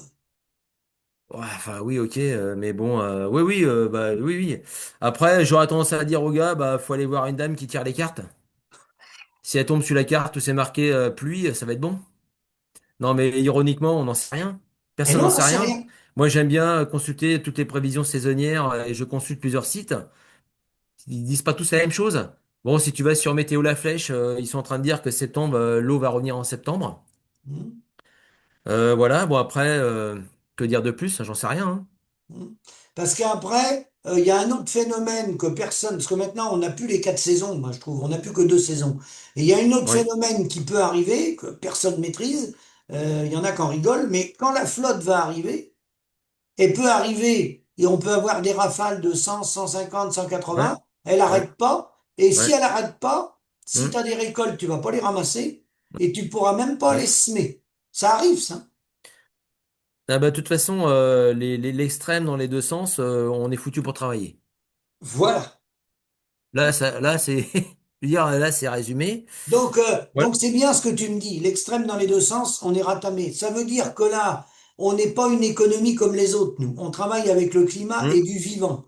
hum, Et on entretient les territoires et c'est l'alimentation des populations. L'alimentation, hum, c'est la santé. hum. Donc, le prix des matières premières, ça peut pas être un marché comme on vend des pneus, des caoutchoucs, Non, c'est pas, ou des voitures. C'est non, pas possible. C'est c'est alimentaire. impossible. Impossible. Impossible parce que bon, tu vois bien, hein, quand il y a des fermes qui tombent aujourd'hui, c'est des fermes de 800 millions de litres de lait. Oui, Quand des fermes comme ça commencent à tomber, certains, enfin beaucoup ne s'aperçoivent pas que pour fabriquer une vache laitière, il faut 3 ans. oui, exact. Quand on veut relancer un cycle de production, Mm, hein, mm. 3 ans. Une vache allaitante, ça va être 3 ans et demi. Remettre des gens en piste, bah voilà, enfin fabriquer des agriculteurs, voilà. Mais le cycle de production en lui-même, c'est pas un an, c'est pas 15 jours. Ah non, tu travailles sur du long terme. On est sur du long Sur terme. du long terme. Et pour répondre, c'est pour ça qu'il faut revoir la fiscalité, il faut tout revoir. Et pour répondre à ce que tu disais tout à l'heure, il va bien falloir revoir le prix de la matière première agricole, hein, qui n'a pratiquement pas d'impact, hein, parce que là, c'est 1,5% du prix final rendu au bout. Hein. C'est tous les intermédiaires derrière, la chaîne de valeur, la logistique et tout. La preuve que c'est possible au Canada, puisque nous, en 2009, on s'est connus dans ces années-là, Patrick, on a défendu avec les grèves du lait la gestion de l'offre canadienne. Au Canada, ils ont la gestion de l'offre, donc ils sont payés à peu près 22 centimes de plus que nous. 22 centimes en partant des plus bas. Chez nous, à peu près, ils tournent autour de 65, on va dire, hein, 650 dans ces eaux-là, hein, en prix de base, hein, je parle, hein, d'accord? Ouais. Moi, jusqu'à preuve du contraire, ils se sont pas mis en grève de la faim. Hein. J'ai pas vu que les gens ils ressortaient des magasins et qu'ils pouvaient plus manger les yaourts. Hein. C'est pas vrai. Hein. C'est pas vrai. Et pour rebondir à ce que tu dis, Philippe, on a un très gros industriel privé en France qui n'arrive pas à payer mieux que les autres. On va pas le citer. Bizarrement, il a quand même réussi au Canada. Il va faire comment pour les payer, les gars, là-bas? Et ils les payent le même prix que les autres, là-bas. Eh ben voilà, Hum, cherchez l'erreur. hum. Non, Hein? faut Donc, il faut qu'on reprenne la main, c'est tout. Faut qu'on reprenne bah la main. écoute, Alors est-ce que cette sécheresse, je suis d'accord avec toi, elle est grave. 89, 76 était grave. 89, 90, les maïs, chez moi, ils étaient pareils que là. ouais, Ils étaient pas meilleurs que là. Sauf que là, elle dure en longueur. Elle dure en longueur. Les coups de chaud sont très chauds. C'est des grosses ouais, canicules. Et est-ce ouais. que cette sécheresse va faire prendre conscience aux agriculteurs que le problème, c'est le prix de nos produits? Est-ce qu'ils vont se réveiller, d'après toi? Malheureusement, tout le monde est conscient, enfin, notamment encore que des fois on se pose la question, parce que quand on voit ce que certains nous obligent à faire dans les OP, tu te dis, il y a un sacré problème quand même. Hein? Donc, notamment de produire à perte. Hein. Donc, ça sera la parenthèse, on ne dira pas plus. Mais oui, et, beaucoup vont s'apercevoir que la course au volume, monter un 2 3 4 robots, très bien. Les gars, ils foutent des millions d'euros sur la table. Ils digèrent une année comme ça avec des systèmes quasiment monoculture maïs où les maïs sont arrêtés. Donc voilà, hein, s'il faut compenser, il faut acheter de la tonne de matière sèche à 200 balles. Les gars, la première année, ils sont plombés. Hein. Ah oui. Déjà que tout est tiré, c'est le financement, hein, voilà. Pour l'instant, quand je vois comment ça réagit au niveau de notre OP, c'est la course au volume pour installer tout le bordel et toujours produire plus, avec soi-disant la ferme d'avenir, c'est 200 vaches. Ok, très bien. Bon, on s'aperçoit que je me répète, pardon. Avant, c'était les fermes de 300 000 qui arrêtaient, maintenant c'est les fermes de 800, 1 million. On a même des gens qui aujourd'hui à 50 balais sont en train de poser les chiffres sur de la comptabilité, se dire. Putain, on en a marre de bosser. On a bossé comme des cons. On n'arrive même pas à vendre la ferme. On la fout en annonce, on n'arrive pas à la vendre. Parce que, il faut quand même bien comprendre une chose, une ferme qui a des fermes un peu comme la nôtre, et encore, on n'est pas des fous furieux de l'investissement. T'as vite fait de glisser sur 25 ans 1,5 million d'euros d'investissement. Ah Hein. oui, Bon, ah oui, aujourd'hui, il y en a oui. qui mettent 3 millions dans le bâtiment. Voilà, on bosse avec des tracteurs des pays de l'Est, Et là, c'est un peu sur compliqué, notre hein. carrière, on Mais a vite mis 1 million d'euros, hein, c'est vite fait. Hein. mais oui. Et encore, je te dis, nous on bosse avec des tracteurs des pays de l'Est, hein, donc c'est pas la grosse armada que tu peux voir, et puis les mecs qui sont Ah oui, toi, t'as pas trois fennes dans ta cour. en J'ai train été de. voir, je les ai pas vus. Non, non, non, on n'a pas tout ça, on n'a pas de robot de traite. La salle de traite, elle a 24 ans. Il y a beaucoup de choses qui ont un certain âge. Et heureusement, du reste, on n'a pas fait comme la majeure partie, parce que de toute façon, il y aurait plus de ferme économiquement, c'était mort. Donc bon, tout ça pour dire que je ne pense pas que vouloir monter à des 200, 250 vaches, 300 vaches et plus, et puis vouloir faire produire 1 million et demi de lait par UTH, ça va être la solution au problème? Non. Non, parce que, une fois de plus, pour moi, il faut des indicateurs de coût de production. Bien sûr, On l'a calculé tout en réalité. Cette année-là, elle nous coûte 70 euros tonne de plus que l'année auparavant. c'est ça. Bon, eh ben, y a pas le choix. Négociation avec la grande distribution. Et les gars, c'est temps. Hmm. Sinon, les mecs, ils vont tomber. Et c'est ce qui va se passer. Mais Bon, demain, ce que tu es en train de dire, ça coule de allez, source. Ça coule de ouais, vas-y. source, ce que tu es en train de dire. Regarde le prix Mais du ça coule de pétrole. source, quoi. Je veux dire, Regarde le prix du pétrole, les transporteurs, mais les franchement, entreprises. Quand il y a une augmentation du prix du pétrole, t'as pas vu que la facture a grossissait? Quand le gars, il te fait un bâtiment en bois, si le prix du bois, il augmente ou le prix de la ferraille augmente, bah, le gars, il te rappelle, il dit, mais attends, oui, mais parce que la ferraille, elle a pris 15%, le gars, il refait son devis. Non, mais, il refait. Mais oui. Mais oui. Donc, moi, Alors, bon, je me répète, quand on entend un ancien président Champ qui dit on a perdu la guerre des prix, bah, bonjour du cadeau. Bah non, si t'as perdu la guerre des prix, c'est que t'as, en fait, t'as perdu l'agriculture tout court, hein. et Voilà. il nous avait dénigré en 2009. Il rigolait de nous des prix à hauteur des coûts de Non, production mais, modèle canadien. Et il avait dit en Pays de la Loire, des responsables FDSEA, que ceux qui avaient des problèmes dans les fermes, c'était un problème de gestion, qu'ils ne savaient pas gérer, que c'était des mauvais. Le oui, oui. problème, c'est que parmi ces gens-là de la Fédé, même responsables JA, aujourd'hui, ils ont arrêté, ils sont plus agriculteurs. Et je leur en veux pas. Il y en a en difficulté. Il n'y a pas de couleur hein, pour être en difficulté. Hein. Ça peut être nous, mais ça peut être un président Non, d'FDS. mais il y a des discours à pas tenir non plus, hein. Et Voilà. surtout les discours de mensonges, qui du reste à l'époque, c'était des grands visionnaires. Si t'étais pas capable de faire du la 28 centimes, fallait que tu partes. Alors Oui. évidemment, eux, ils n'ont pas résisté bien longtemps, hein. Donc, donc quand tu tiens des discours comme ça, que t'es même pas capable de montrer que t'es pas été capable de gagner ta vie, tu ferais mieux de te taire que de raconter des conneries, et notamment dans les médias de surcroît. Donc ça, Alors c'est quand même dramatique. oui, pour info, pour être Quoi, tout ça pour précis, dire que, oui, eux, ils oui, disaient qu'ils passaient à 28 centimes. À l'époque, on oui, demandait 40, nous, avec Pascal Massol, Jacques Fouillet et toute l'équipe. ouais, Et à 40, on était très gentils parce qu'on a un différentiel de 22 avec, ouais, et on était payé à 30 à ce moment-là. On a un différentiel de 22 avec le Canada. Donc, au lieu de 40, on aurait presque pu demander 52. Et c'est toujours vrai aujourd'hui, hein. Moi, j'ai un copain, oui, il prend des grandes lignes, hein. Il fait 10 et 10, mais je pense qu'il faudrait plutôt faire 12 et 12 maintenant. Il dit, il manque 100 euros de la tonne pour remettre les fermes en état, réparer les bâtiments, le matériel, qu'on travaille dans de bonnes conditions, 100 euros des 1000 litres, c'est un peu plus maintenant. Et il dit, il manque 100 autres euros hum, pour nous rémunérer et ramener de la main-d'œuvre. Le schéma est pas mal, hein. Il est bien hum, décrit, le schéma. hum, Il est pas mal hum. décrit. Et donc, c'est valable dans le lait, c'est valable dans les céréales parce que les céréaliers Dans sont pas bien tout, du dans tout. tout, C'est valable dans la viande bovine. Là, quand tu tout, vois lait de tous chèvre, les prix tout. sont partis. Ouais, mais toutes les Bah, productions, je veux dire, là, on parle. le Oui, mouton, bah oui, mais on se focalise sur le lait, mais ce qu'on dit sur le lait, c'est retransposable dans toutes les productions. partout. Toutes les productions. J'avais un gars hier soir, tu vois, de Perpignan, maraîcher, parce que tout est cramé.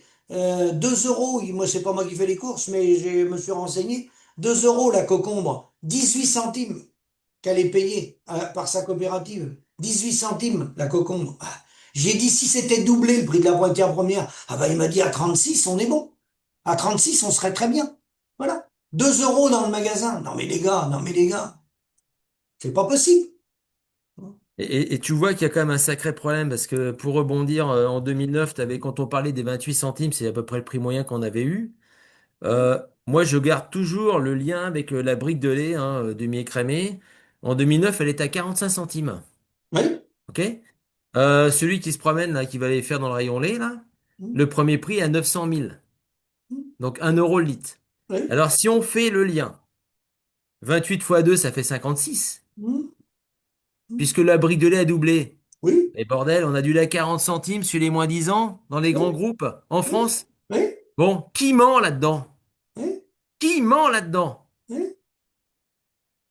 Franchement. T'as la même chose avec Bigard, avec les bêtes. Les bonnes bêtes, les hauts de gamme, t'en trouvais à 4,50 € kilo de carcasse. Allons monter à 7-8 là. Oui. Qui nous prend pour des cons? Ah oui. C'est tout. Donc tout le monde est en train de se renvoyer à la balle, c'est pas l'industriel, c'est la grande distribution, machin, bidule, bordel.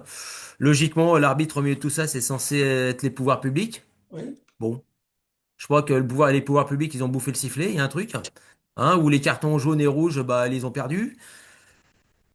Bon, on essaie de garder un peu d'humour, mais bon, on se répète, de toute manière, pour affronter ce changement climatique, et au-delà d'affronter le changement climatique, rémunérer les mecs. Déjà, on va commencer par ça. Si on arrive à rémunérer les mecs, on aura encore des agriculteurs demain, c'est ça. qui vont s'organiser sur le terrain, Philippe, Oui, passer des contractualiser avec des collègues céréaliers. Et du reste, ça rendra aussi service, au sol. Il y aura peut-être de la luzerne mis en place. On va varier les rotations, on va faire plein de choses. On a tout ce qu'il faut pour bien travailler, bien pour sûr. produire localement. Hmm. Produire localement, la luzerne, au lieu de la faire venir en camion, ah bah, tu vas la trouver chez ton voisin, tu vas la foutre en enrubanage, en ensilage ou peu importe. Mais une fois de plus, ça passe par un prix sorti ferme que le consommateur devra payer et que certains doivent peut-être rogner sur leur marge. Bah, devra payer ou qui va être repris sur la chaîne de valeur. Ah ben, il faut trouver une solution. C'est tout. On peut pas avoir le Saint Rousseau qui arrive en disant ah ben là on va vous larguer des milliards. Ah ben, moi tiens je vais me mettre dehors tout de suite avec une grande bâche et puis je vais les récupérer. Non voilà, mais franchement, et parmi ces solutions, il y a également une partie du tertiaire, du secteur tertiaire qui pèse sur l'activité qu'il faut peut-être écrémer. Il y a peut-être hum, des choses qu'on peut se passer. Je parle dans le tertiaire. Hmm. ouais, Voilà. ouais. Voilà. Est-ce Mais qu'on a besoin, est-ce malheureusement que la MSA, on ne peut pas fusionner la MSA dans le régime général? On est financé par le régime général. Est-ce qu'il faut un GDS, une EDE, un réseau chambre d'agriculture? Et est-ce qu'il faut, je sais pas, je dis pas qu'il n'y en a pas besoin, je dis tout ça, faut que ça soit revu. bah moi j'aurais tendance à dire que quand tu vois les champs d'agriculture, enfin bon, j'ai rien contre eux, mais enfin bon, j'ai pas entendu bien grand-chose dans la presse concernant des prises de position sur la priorité envers les troupeaux laitiers vis-à-vis de la méthanisation. Il n'y a aucune prise de position. Prise de position sur ce qu'il faut être payé en plus pour amortir le coût au niveau des exploitations. On n'entend rien du tout. Euh, Prise de position sur des solutions d'avenir. Est-ce qu'il faut revoir comme tu disais, le modèle machin? On n'entend rien du tout. Ou alors, moi je dois être sourd, il y a un truc. Bon, ça fait des années que ça dure, les conneries. Il nous manquait plus que pour moi, c'est un fléau, la sécheresse. Comme tout ce qui est accident climatique, c'est un fléau, comme les maladies sont des fléaux aussi. Euh, il nous manquait plus que ça. Il nous manquait plus que ça. Donc maintenant, Et on sait pas quand ça va s'arrêter, et rien ne peut nous dire si les 2, 3 prochaines années vont pas être à peu près du même style. eh ben, et c'est ce qu'on disait en préambule, donc les scientifiques l'ont clairement dit. Malheureusement, ils se sont juste trompés du 10, 20, 30 ans près. Ils pensaient pas que ça pouvait arriver aussi vite. Bon, maintenant, on est dans le vif du sujet. Qu'est-ce qu'on fait? Parce qu'on peut pas se dire, oh ben de l'année prochaine, ça ira mieux. Non, non, on peut pas avoir cette réflexion-là. C'est pas possible. Donc, il faut organiser. Alors, alors, est un sujet crucial et fondamental. Majeur, Au-delà de majeur. l'agriculture, la gestion de l'eau potable. Oui, Parce que oui, c'est ce qu'on discutait ce matin avec vite fait que l'inséminateur. Mais tu te rends compte, si toutes les fermes déjà de la commune n'avaient pas de puits artésien et tiraient sur le réseau, ça se passerait comment? ouais, voilà. Le réseau, il est foutu. Voilà, Il n'y a plus d'eau potable, les copains. tu fais bien Donc, de me parler de ça. J'en ai qui m'appellent des fois des trucs tout simples. Je parle pas l'irrigation. Je parle des endroits où il y a plus d'eau pour faire boire les bêtes, soit dans les champs où il y a plus d'eau. Bon, voilà. Et les gars disent comment faut faire. Est-ce qu'on peut demander une autorisation, pomper dans la rivière, appeler le préfet et tout. J'ai dit, il y a beaucoup plus simple que ça. Quand il y a des plans d'eau, moi j'en ai un, les gars ils viennent chez moi, j'en ai plusieurs qui viennent chez moi, c'est un plan d'eau privé, les tonnes à eau c'est rien du tout, hein. Dans un plan d'eau c'est ouais. peanuts, ça représente rien. Les gens ils remplissent leurs tonnes à eau dans des étangs privés. Ça c'est Mm, la solidarité. Tu vas pas mm, demander une autorisation au préfet. Le temps non. qu'il te la donne, il va se passer un mois, il y a longtemps que tes bêtes elles seront crevées. Hein. C'est tout, faut faire marcher le bon Mm. sens. C'est tout. Et justement, tu parles de bon sens. J'ai vu, je sais pas si ça a peut-être coupé là. J'ai vu, Oui, vas-y. Oui, vas-y, oui. ouais, tu m'entends Philippe parce que Oui, ça je avait chopé. t'entends, oui. J'ai vu un maire. qui lui a pris les devants, hein, donc il n'a pas attendu qui que ce soit d'autre. Et comme quoi, on a des maires qui méritent d'être président de la République, hein. Le gars, il a fait faire un plan d'eau de 5 hectares sur sa commune ouais, pour se prévenir, pardon, risque incendie. ouais. Et au cas où ils avaient des soucis de réseau, les agriculteurs du coin avec les troupeaux, ils ont encore de la flotte pour les bovins. Ça, c'est Parce que, intelligent. eh, mais ça, c'est intelligent. Alors, on a l'impression que ça a l'air tout con comme ça. Ah oui? Mais bordel, le puits artésien, il lâche. On passe sur le réseau. L'année dernière, il a vraiment replu en décembre. On était à une semaine de la rupture au niveau du réseau. Tout le monde connaît la situation. Il y a bien des secteurs en France où il n'y a plus d'eau potable, hein. Exact. Donc, je ne sais pas si nos élus ont compris une chose, c'est que un humain ou un animal, on peut pas se dispenser de boire. Non. Si demain les vaches, on n'a plus de flotte, dans 2 jours, c'est une catastrophe. Alors Bah, déjà, au bout de... les hors-sols, Mais le hors-sol, c'est pareil. Enfin, je veux dire, au bout d'une journée, t'as plus un litre de lait. La sortie journée, t'en as qui vont commencer à crever. La troisième, tout est crevé. ah bah tout est crevé.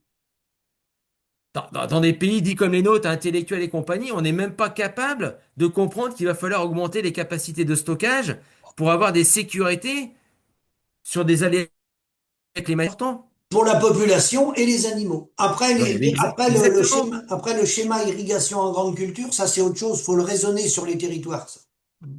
Oui, et puis après, les solutions, elles peuvent se trouver pour en discuter avec les céréaliers. Si on a une augmentation du prix des produits sortis ferme, on n'est pas obligé de se lancer dans l'irrigation. On va refaire des systèmes fourragers un peu plus résilients. C'est On ça. va C'est passer ça. différemment. Mais Oui, par contre, l'irrigation, on en a besoin aussi, c'est clair et net. les deux. Notamment, par exemple, semences de maïs. Si tu n'arrives pas à mener les maïs au bout, t'as plus de semences. Ah non, non, ça sert à rien. Non, non. Enfin, je veux dire, à un moment donné, il y a des choses qui Non, non, sont... mais tu te- l'irrigation, faut l'adapter, il y en aura toujours besoin. Voilà. Après, le mettre sur des centaines et des mille hectares en aveugle pour aller livrer du blé en Russie, ça sert à rien. Ça, Ça sert à rien, ça c'est pas pour faire de la culture d'export, ça sert à rien du tout. non, Et non. encore moins pour faire taliseur, hein. Enfin, je veux dire, Ah là, bah ça serait oui. le comble de la connerie, hein. Donc bon, mais bon, on n'est plus à ça près. Mais il va vraiment falloir que les pouvoirs publics prennent conscience. Et nous, on avait quand même rencontré avec les collègues de l'ACR il y a 6 ans, avec Pascal Aubry, Olivier Chemin. Nous avions donc été au conseil départemental. On nous a pris pour des imbéciles. On a Oui, posé des questions. 6 ans après, on n'a pas de réponse. non, Alors. Bon, tu te dis, franchement, il y a des gens qui sont à des places, est-ce qu'ils les méritent vraiment, quoi, hein? non. Ils sont censés anticiper les problèmes, censés écouter les scientifiques, les médecins, enfin, je veux dire, La les gens, gouverner, les personnes de savoir, le savoir. gouverner, c'est prévoir. Exactement. Mais on s'aperçoit que, bah, on a l'exemple parfait que ce que je viens de te dire. Il y a 6 ans, on est allé les voir. Il s'est rien passé. Je revois monsieur un tel que je citerai pas. Tu peux noter les questions. 6 ans après, on n'a pas de réponse. Quand tu vois ça, tu dis, mais Et là, de toute est-ce que façon, ça vaut encore le coup d'aller voter, Philippe? non, de toute façon, le plan, là, le nouveau schéma, c'est cet hiver qu'il faut qu'il soit fait. C'est cet hiver Ah bah, pour revoir le il y a modèle, que ce soit urgence. l'irrigation, mais pas que l'irrigation, tout le reste. C'est cet hiver qu'il faut que ça soit vu. Alors, quand tu vois, je rebondis, les jeunes que j'ai vus en CSD, t'as des jeunes qu'on la pêche, qui font l'effort de se former, qui veulent faire des choses, etc. S'il y a personne pour les accompagner intelligemment derrière, mais c'est le crash direct. Tout à fait. Tout Donc à fait. logiquement, c'est la responsabilité des aînés d'accompagner les jeunes Tout à fait. et de leur offrir un avenir. Enfin, moi je pense, hein. Bien sûr, bien sûr. Bah, de toute façon, ça passe, c'est la formation, hein. C'est les formations qui sont déterminantes, hein. Si on n'est pas formé, nous, on s'est formé beaucoup sur le tas. On a eu une petite formation agricole, mais qui était vraiment petite. Et après, on s'est formé sur le tas. C'est différent. Mais, euh, mais mais c'est que les élus sont là pour accompagner et prendre les bonnes décisions. Et c'est ce que j'avais dit à une députée. Dans une société, à un moment donné, il faut savoir prendre des décisions. Elle m'a dit, je suis pas pour l'autocratie. Je dis, ça n'a rien à voir. Non. Il y a des décisions fondamentales à prendre. La souveraineté alimentaire en est une. Mais faut-il encore être capable de la mettre en œuvre sur le terrain en Oui, prenant les décisions adéquates? oui, Kilo, c'est des prix, etc., pour garantir un revenu, remettre en place un modèle agricole viable, qu'on puisse remplacer les générations qui vont partir, qu'on puisse continuer à travailler parce qu'on aura la trésorerie pour acheter de la nourriture peut-être chez nos collègues céréaliers, passer des contrats, etc., de proximité. Il y a toutes ces choses-là qui sont à faire. Mais Oui, faut-il ramener encore de la que ceux main-d'œuvre, qui sont à ramener de la main-d'œuvre dans les ramener de la exploitations. main-d'œuvre, parce que alors, la main-d'œuvre, on n'en parle même plus. Autrement, pas de prise de décision, ça s'appelle, comme disait le général de Gaulle, la chienlit. Exactement. Et on est en plein dedans aujourd'hui. Ah On est oui, victime, Philippe, de notre démocratie. À force de trop réfléchir et de trop débattre, il ne se passe plus rien du tout. non, Alors, non, si nous, on est capable d'en discuter, comment se fait-il qu'à la tête du pays, il se passe rien? ouais. Bah là, par exemple, ce que tu as pris l'exemple du plan d'eau, moi, il y en a un dans ma commune, il a été fait par la commune. Ça, c'est une mesure de bon sens. Alors, il y a des endroits où il n'y aura pas la topographie pour en faire un. Dans ce Oui, cas-là, ils feront une réserve avec une bassine. Voilà. Bon. Mais avoir un plan d'eau dans chaque commune en cas d'incendie et tout ça, ça me paraît intelligent. oui. Et, et alors, au-delà de tout ça, quand tu vois un peu, donc ce changement climatique aussi amène une crise énergétique parce que quand tu vois, donc ça touche évidemment toute l'Europe, quand tu vois en France toutes les centrales nucléaires qui ont été ralenties, Oui, oui, je suis au courant. voire arrêtées en Hongrie, je crois que c'est arrêté, hein, avec le Danube, c'est une catastrophe. Les Roumains, ils parlent à peu près de la même chose, etc., etc. Donc, automatiquement, on risque de toujours avoir une inflation des coûts de production Oui. en lien avec, enfin, le changement climatique, je veux dire, c'est une bulle qui Ah bah c'est grossit, grossit, énorme. grossit, grossit, et qui a un impact qu'on n'arrive même plus à contrôler. Non. Non. Donc, une fois de plus, il va falloir prendre des décisions sur notre énergie, sur qui fait partie de la souveraineté du pays, l'alimentation fait partie de la souveraineté du pays, l'eau qui fait partie quand même de la souveraineté du pays. Enfin, c'est des décisions stratégiques et fondamentales, il va falloir vraiment s'y pencher dessus, parce que là, on va être au pied du mur et très, très, très rapidement. Et pas que les agriculteurs, hein, Non. c'est l'ensemble du pays qui s'effondre, hein, c'est pas que les agriculteurs. Parce que Hmm. là, le ricochet, il est sur les CUMA, coopératives d'utilisation de matériel agricole. Là, c'est terrible, hein, financièrement, la situation. Les entrepreneurs agricoles, Oui. qui peuvent plus se faire payer, les entrepreneurs Ouais. agricoles. C'est normal. Ah Toi, oui, t'es oui, pas oui. payé. Donc, Ouais. toi, n'étant pas payé, t'as pas de trésorerie, bah, tu payes pas les autres. C'est tout. Hmm. Je discutais avec un négociant de bestiaux. C'est un gros groupe. C'est la première fois qu'ils voient ça. Ils ont un fric fou dehors. Ils n'ont jamais, jamais, jamais, jamais vu ça. Oui, ils placent des Parce qu'en bêtes dans fait, les fermes. ouais, ils font office de banquier. Ils avancent les bestioles. Où ils se payent à la marge, ou je sais pas trop comment. Enfin bon, c'est tout un micmac. Ils n'arrivent de toute façon plus à mettre en place puisqu'il n'y aura pas de bouffe. Donc pour engraisser les torions, personne tard. Donc nos collègues qui produisent les broutards sont en difficulté, etc., etc. Et ça me fait penser à une réunion qui n'a plus lieu du reste, et j'avais dû assister à deux de ces réunions-là. Une réunion économique du département, et du reste, ça a été la dernière suite à ce que peut-être que j'avais dit malheureusement, mais ça ne changeait pas grand-chose. Donc on avait tous les acteurs, les banquiers, la MSA, tout le tralala, donc voilà. Tout le monde faisait un état des lieux de l'agriculture mayonnaise. Ah ouais, bah non, non, les autres banquiers, non, non, ça va. Oh bah non, non, ça va. Ah bah tout allait bien. Et puis à un moment donné, je dis, mais c'est bizarre. Au niveau de ceux qui financent l'agriculture, il en manque quand même quelques-uns autour de la table. Les entrepreneurs, les boîtes d'aliments. Ah merde. Et, ben, et puis, etc., etc. Ah là là. Ah bah oui. Hein, donc les banquiers aujourd'hui, on voit bien comment ça se passe. Malheureusement, on a des collègues qui ont des dossiers qui sont assez difficiles. Oui. Quand il y a des dettes fournisseurs, les banquiers Ah bah non. Non, non, laissent tomber les mecs. Hein. c'est la coopérative ou le fournisseur ou l'entrepreneur agricole qui fait l'avance. Ouais, Et ouais. on voit bien la situation parce que s'ils veulent pas faire un audit, il y a longtemps que je le demande, moi, qu'il soit fait un audit sur la ferme Ouais. France. Quand on voit le vieillissement du parc bâtiment, Oui. en l'état qu'ils sont, le vieillissement, on est à 19 ans, Oui. âge moyen des tracteurs. Des tracteurs, enfin tout, globalement. Et ce qu'on voyait pas, moi, ce que j'ai pas vu dans ma jeunesse et même après, ça, je l'ai pas vu dans ma jeunesse, vraiment, du temps de mon père. C'est des tracteurs dans les fermes qui sont en panne depuis 2 mois, 3 mois, 6 mois, un an, et qui sont pas réparés parce qu'il n'y a pas d'argent pour les réparer. S'ils vont au Hum, garage, ils vont pas ressortir du garage. Ça, j'ai pas connu ça quand je me suis installé, hein. C'est pas vrai. Donc la situation a s'est bien ouais. dégradée. Hum. Ah oui, oui, la situation, elle est extrême. Et quand les banques ne veulent plus refinancer une ferme, alors que la ferme, hein, il y a des rentrées d'argent quand même, hein, Oui. notamment chez des gens qui sont très jeunes. Hmm. Moi, je trouve ça catastrophique, quoi. Ça veut dire que les banques ne veulent même plus parier sur l'avenir. Non. Ah, c'est quand même un sujet fondamental. Ne plus être capable de... Alors que logiquement, une banque, elle devrait nous accompagner haut la main, puisqu'on produit la nourriture. Hmm. Mais ils Les gens jouent vont pas plus. arrêter de Alors, manger. ils jouent plus leur rôle. C'est la raison pour laquelle j'en reparlerai dans les semaines et dans les mois à venir. Là, on est plusieurs à s'occuper de ça. Il va y avoir des mesures. Sûrement, ils vont sortir quelques milliards qui va pas résoudre le problème. C'est pour essayer que les gars continuent, comme on l'a dit tout à l'heure. Mais ça va être adossé à la BPI, à la Banque publique d'investissement. C'est à peu près sûr. Parce que le réseau bancaire ne veut plus prendre aucune responsabilité. Tu vois où on en est Hum, rendu? Tu vois où on en est rendu? hum, hum. Et c'est aussi en lien avec... mais de toute façon, on revient toujours au même. À partir du moment où on a refusé de payer les agriculteurs sur le prix de revient, Bah oui, on a dit, la seule porte de sortie, faut faire des volumes, les copains.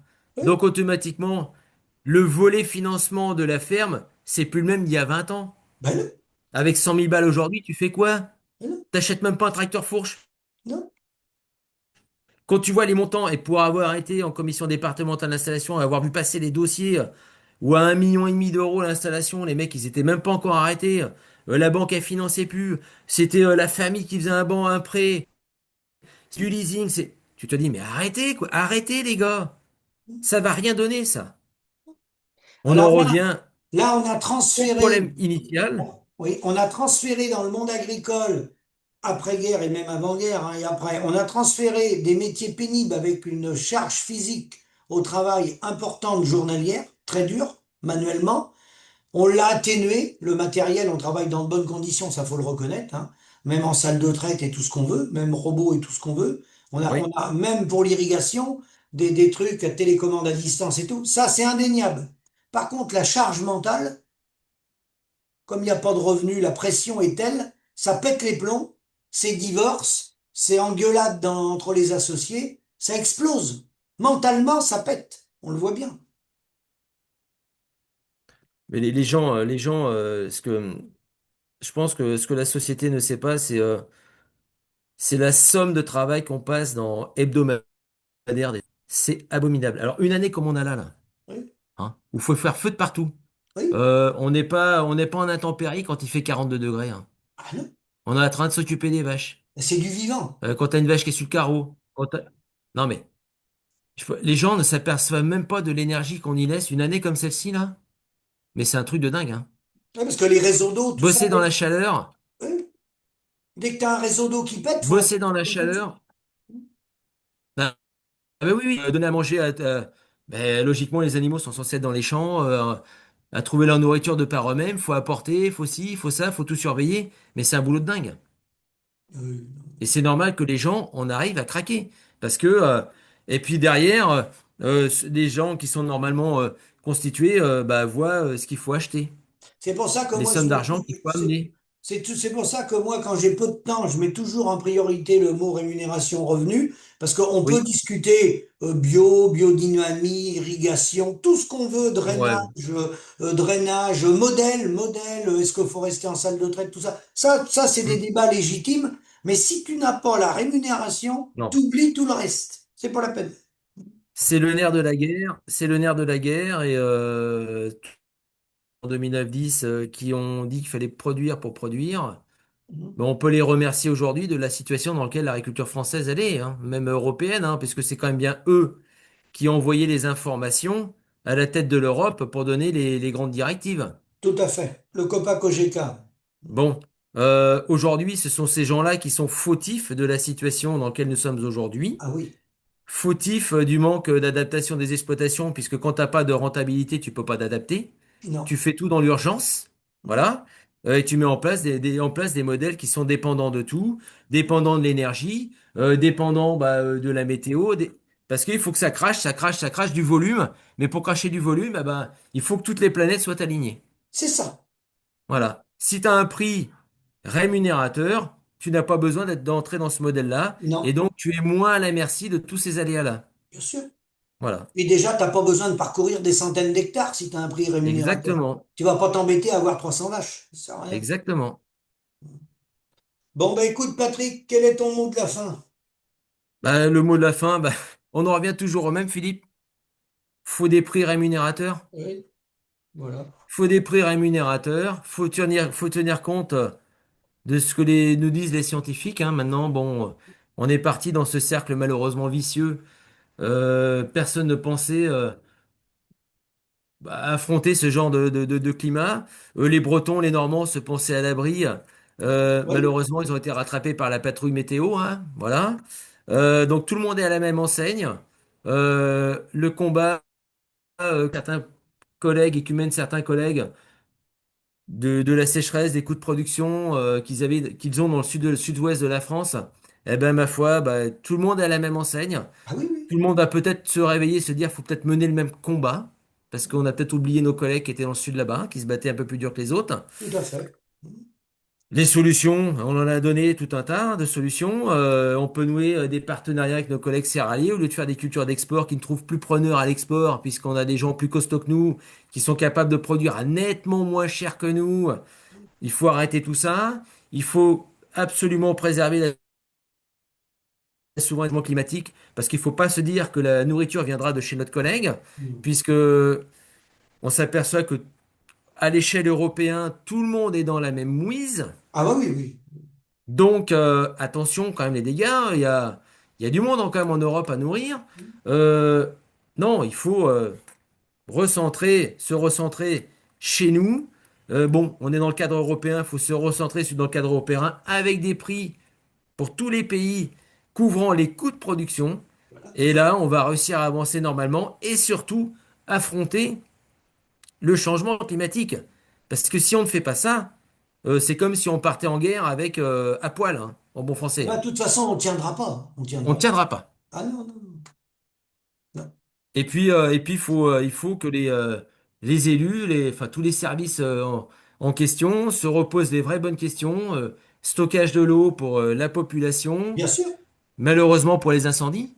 Oui. Hein? Et on va aussi saluer nos collègues qui ont été aidés, les pompiers Et les pompiers en qui sont Gironde, hein. morts. Les pompiers qui sont morts. Parce que et en plus les pompiers qui sont morts, des Ah oui. pompiers à qui on dit oh vous avez assez d'effectifs, hein?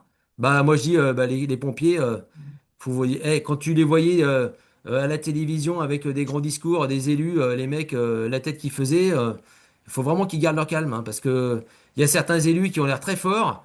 Faut les mettre face aux flammes de 30 ou 40 mètres de haut, et puis on va voir qui va causer après. Et Hein, c'est puis toujours pareil, hein. Donc, voir aussi, je sais pas ce qu'ils ont prévu, j'ai pas suivi, mais que les sanctions soient exemplaires pour pour les pyromanes, parce que là, ça va loin. ouais, bah oui, oui. Bah, il y a qu'à voir comment font les Chinois, hein, ça bricole pas. Et puis, ils ont divisé par deux les incendies. Donc, comme ça, moi, faut aller prendre exemple chez les Chinois, hein. Alors, une élue m'a dit, je suis pas pour l'autocratie. Non, mais bon, moi, je suis pas pour la dictature non plus. Mais à un moment donné, il faut peut-être, resserre un peu le truc. Donc, voilà. Donc, enfin, on a bien pris conscience aussi que dans notre société, les gens savent s'unir quand il y a des grands combats. Et ce qui s'est passé en Gironde, c'était un grand combat pour les pompiers, les agriculteurs, les habitants, qui ont tout perdu aussi. Voilà. Donc tout ça, ça peut peut-être être évité. Il va falloir s'organiser. Oui. Et donc les prises de décision, ce sont nos élus. Ah bah oui, il faut que ça soit fait cet hiver. Donc la balle Bon, est dans le camp des c'est élus. pas maintenant que ça va se faire, hein. Le plan, Ah faut qu'il se bah, fasse cet hiver pour 2027. c'est pas quand il va pleuvoir, on va se dire, ah ben ça y est, c'est bon, c'est passé, à l'année prochaine. Non, non. Donc, on s'est aperçu, hein, s'il n'y a pas des plans d'eau à proximité, si les agriculteurs n'avaient pas fait le lien avec les pompiers, s'il fallait déplacer les camions pour aller chercher l'eau, etc., Bordeaux brûlait. Tout à fait. Bon, ça veut dire que, comme tu disais, il faut refaire des plans d'eau, etc. Et je peux te dire qu'il y en a un paquet d'étangs qui sont envasés où il n'y a plus rien dedans, hein. Les anciens, ils étaient quand même Là, pas plus cons que la moyenne. là. Donc, Et puis on- replanter des haies intelligemment autour des parcelles, revoir les plantations de haies, ramener de la fraîcheur et ramener des petites mares et des plans d'eau. Déjà, commençons déjà par faire ça déjà. Et ça peut être donc, fait très vite, hein. C'est une volonté politique, bah oui, ça peut se faire très très vite, hein.